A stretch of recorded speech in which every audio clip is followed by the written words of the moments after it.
আমার নাম রিনা খান। আমি একজন খুব সুন্দরী তরুণী বিধবা। আমার বয়স ২০ বছর। প্রত্যেক দিন রাতে আমার দেওর তেল মালিশ করে দিত। তারপর একদিন আমার পায়ে তেল মালিশ করতে করতে দাও আমার সঙ্গে যা করেছিল সেটা শুনে আপনারাও অবাক হয়ে যাবেন। আমার বয়স যখন ১৭ বছর তখন আমার বাবা মা আমাকে বিয়ে দিয়েছিল। তারপর আমার বিয়ের কয়েক বছর পরেই তো স্বামী মারা যায়। স্বামী মারা যাওয়ার পরে দেওর আমার সঙ্গে থাকত। আসলে আমার যখন ২০ বছর বয়স তখন আমার স্বামীর বয়স ৪০ বছর। আমার বিয়ে একজন বয়স্ক মানুষের সঙ্গে হয়েছিল। আমার স্বামী আমার চাইতে বয়সে অনেক বড় ছিলেন। আমি যেহেতু গরিব পরিবার থেকে এসেছিলাম, তাই আমার বাবা মা ভেবেছিল আমার স্বামীর বয়স অনেক বেশি হলেও সে অনেক সম্পত্তির মালিক ছিল। তাই আমার বাবা মা আমার স্বামীর বয়স দেখে ও সম্পত্তি দেখে আমার তার সঙ্গে দিয়ে দিয়েছিলেন। কিন্তু বিয়ের পরে স্বামীর সঙ্গে কয়েক বছর থাকার পর এই তো আমার স্বামী একদিন হঠাৎ করে মারা যায়। এবং আমার স্বামীর মৃত্যুর কারণটা ছিল তার কিডনি দুইটা নষ্ট হওয়া, এমনকি সে তার বন্ধুবান্ধবদের সঙ্গে নিয়ে বাড়ির বাইরে সারা রাত ঘুরে বেড়াত। আমি তো বাড়িতে সারাদিন থেকে নিজের কর্তব্য পালন করতাম। অনেক সময় মনে হতো আমার স্বামী যখন আমার প্রতি কোনো সহনশীলতা বা চাহিদা নেই, তাহলে কেন আমাকে বিয়ে করেছিল? আসলে বিয়ের পরে স্বামী কোনোদিন ভালোবেসে আমার সঙ্গে দুই একটা কথাও বলেনি। বিয়ের প্রথম দিনই তো সে আমাকে একটাই কথা বলেছিল যে, দেখো রিনা, তোমার যত টাকার প্রয়োজন হবে তুমি আলমারির ভেতর থেকে নিয়ে নেবে, এবং তোমার বাইরে থেকে কোনো জিনিসের প্রয়োজন হলে আমাদের বাড়ির চাকর আমিনকে আনতে স্বামী, কিন্তু তুমি নিজের বাড়ির বাইরে যাবে না। আর একটা কথা মনে রাখবে, আমার কাজে কিন্তু কোনোদিনও বাধা দিতে আসবে না, যে আমি কখনো বাড়ির বাইরে যাচ্ছি এবং আমি কখন বাড়িতে ফিরে আসছি। এটা সম্পূর্ণ আমার ব্যক্তিগত ব্যাপার। ওই সময় আমার বয়স যেহেতু কম ছিল, তাই আমি স্বামীর কথার মানে কতটা বুঝতে পারিনি যে সে তো শুধুমাত্র আমার সঙ্গে বিয়ে করে একটা দায়িত্ব পালন করেছিল, কিন্তু আমার স্বামীর তো সংসারের প্রতি কোনো মনোযোগ ছিল না। এমন নয় যে স্বামী আমার সঙ্গে কথা স্বামীকে না, সে আমার সঙ্গে তার প্রয়োজনমাফিক কথা স্বামী, কিন্তু আমি তার অর্ধাঙ্গিনী হয়ে তার কাছ থেকে ভালোবাসা পাওয়ার আশা করেছিলাম। সেটা কখনোই পাইনি এবং ধীরে ধীরে যখন আমি এই জিনিসটা বুঝতে পারি, তখন আমি নিজের বাবা মায়ের সঙ্গে এ ব্যাপারে আলোচনা করেছিলাম যে আমি টাকা পয়সা সুখ তো পেয়েছি, কিন্তু স্বামীর ভালোবাসা সুখ কোনো দিন পাইনি। আমার কথা শুনে বাবা মা আমাকে বুঝিয়ে স্বামীর চেয়ে দেখ মা, ভালোবাসার থেকেও সব চাইতে মূল্যবান হচ্ছে টাকা। কারণ তুই এখানে থেকে দেখেছিস যে আমাদের বাড়িতে কত অভাব ছিল। এতটাই অভাব ছিল যে আমি তোদের কোনোদিন দুবেলা পেট ভরে ভালো করে খাওয়াতে পারিনি, কিন্তু তোর যেখানে বিয়ে দিয়েছি সেখানে অন্ততপক্ষে টাকা পয়সা সত্য আছে, এবং তোর ঘরে বিয়ে দিয়েছি বলে আজ আমরা পেট ভরে দুবেলা খাবার খেতে পারছি। তাই এগুলো সামান্য ছোটখাটো ব্যাপার নিয়ে এত মন খারাপ করবি না। আমার বাবা মা তো এসব কথা বলে আমাকে বুঝিয়ে শ্বশুরবাড়িতে পাঠিয়ে দিত, কিন্তু আমার বাবা মা কোনোদিন আমার মনের অবস্থাটা বুঝতে পারেনি যে টাকা পয়সা থাকলে তো ভালো মন্দ জিনিস কিনে পেট ভরে খাওয়া হবে, কিন্তু টাকা পয়সা দিয়ে তো কখনো ভালোবাসা কিনে পাওয়া যায় না।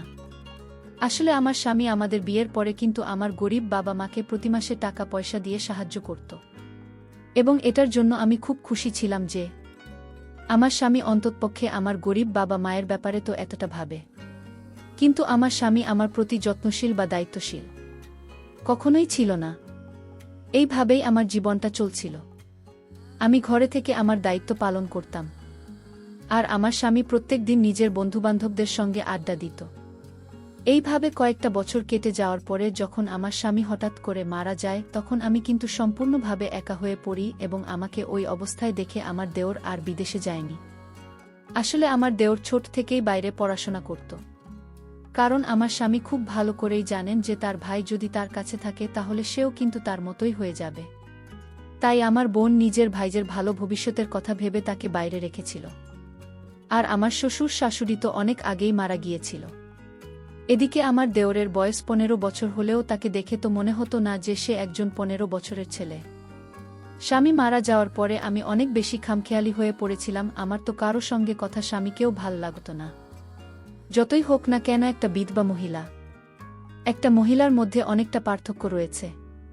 তারপর স্বামী মারা যাওয়ার পরে বেশ কিছুদিন পর্যন্ত আমাদের বাড়িতে স্বামীর আত্মীয় স্বজনেরা ছিল। ওই সময় তো নিজের মনের কষ্টটা কান্নার মাধ্যমে তাদের সামনে প্রকাশ করে নিজেকে একটু হালকা করতাম।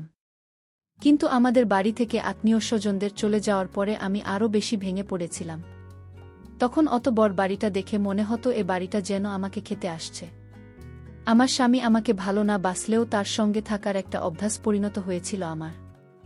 আমাদের বাড়ি থেকে যখন আত্মীয় স্বজনেরা চলে যায়, তারপরে সেদিন সন্ধেবেলায় আমি যখন একটা সাদা ধবধবে শাড়ি পরে নিজের ঘরের জানালায় একটা কোণায় বসে বাইরের দিকে তাকিয়েছিলাম, তখন আমার দেওর হঠাৎ করে দরজায় আওয়াজ দিয়ে জিজ্ঞেস করুভাবে ঘরের ভিতরে আসতে পারি। দেওলের আওয়াজ পেয়ে আমি নিজের চোখ থেকে গড়িয়ে পড়া চোখের জল মুছে তার দিকে তাকিয়েছিলাম।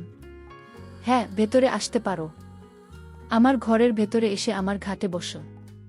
ভাবি, আমি জানি এই সময় তুমি নিজেকে খুব একা মনে করছো, কিন্তু তুমি চিন্তা করো না, আমি তোমাকে এই অবস্থায় ছেড়ে দিয়ে কোথাও যাব না। আমি সিদ্ধান্ত নিয়েছি যে আমি নিজের বাকি পড়াশোনায় বাড়িতে থেকে কমপ্লিট করব। দেওয়ার কথা শুনে আমি খুব খুশি হয়েছিলাম, এটা ভেবে যে যাক কেউ আছে যে আমার ব্যাপারে ভাবতে পারে।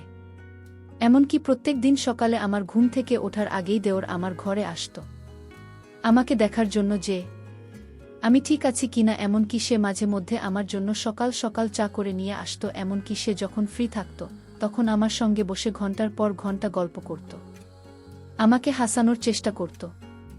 শুধু তাই নয়, যখন আমি অনেক বেশি চিন্তা করতাম তখন আমার মাথায় ব্যথা হলে সে আমার মাথাও মালিশ করে দিত। এমন নয় যে আমি তাকে বাধা দিতাম না, আমি তাকে বাধা দিতাম। তখন সে আমাকে বলতো, ভাবি, তোমার উপরে আমার কোনো অধিকার নেই, আমি কি তোমার একটুখানি সেবা যত্ন করতে পারি না? তখন তার মায়া ভরা কথাগুলো শুনে আমি আর তাকে বাধা দিতে পারতাম না। এভাবে ধীরে ধীরে আমার সময় কাটতে থাকে এবং আমার 15 বছরের দেওর আমার খুব কাছে আসতে থাকে। একটা পর্যায়ে এসে আমি যখন খুব ভালোভাবে বুঝতে পারি যে আমার দেওর তো আমার প্রতি খুবই যত্নশীল, তখন কিন্তু আমার ভেতর থেকে ভীষণ ভালো লাগত। কারণ আমি তো এক সময় ভালোবাসাগুলি স্বামীর কাছে পাওয়ার আশা করেছিলাম। এইভাবে ধীরে ধীরে দেওরের সঙ্গে যত দিন কাটছিল ততই আমি তাকে মনে মনে পছন্দ করতে শুরু করেছিলাম এবং একটা পর্যায়ে আমার মনটা যে এভাবে ভেঙে যাবে সেটা আমি কিন্তু কল্পনাও করতে পারিনি। আসলে দোষটা তো আমারই ছিল।